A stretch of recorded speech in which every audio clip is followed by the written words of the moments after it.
فرض کنید رفتید زمان یزید ملعون، آقا یه نفر شراب میخوره، سگ بازی میکنه، میمون بازی میکنه، میمون سوار اسبش میکنه، مسابقه میده، دائم صبح تا شب کارش این کار است، میشینه در حوض شراب، کنیز میاد تذکر میده، میگه آقا وقت نمازه، نماز رو مسخره میکنه،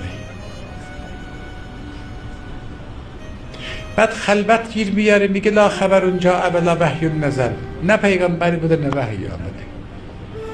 یه همچین آدمی.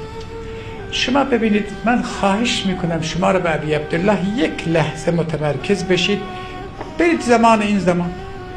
آقا اگر نوه پیغمبر، نور چشم پیغمبر، ریحانه پیغمبر، سید الشهدا با چنین آدمی دست میداد، آیا دیگر از اسلام اثری میموند؟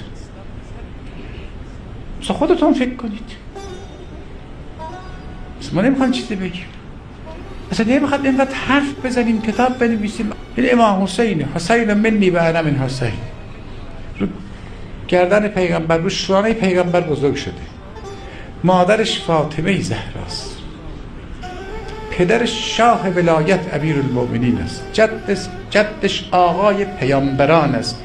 آیا این آقا میمد با این پلید دست میداد دیگر اثری از اسلام میموند؟ آقا میگن بریم دنبال کارتون، این امام حسین رفت باش رفاقت کرد، دستم داد، تمام شد. فرمود من با یزید بیعت نمی کنم.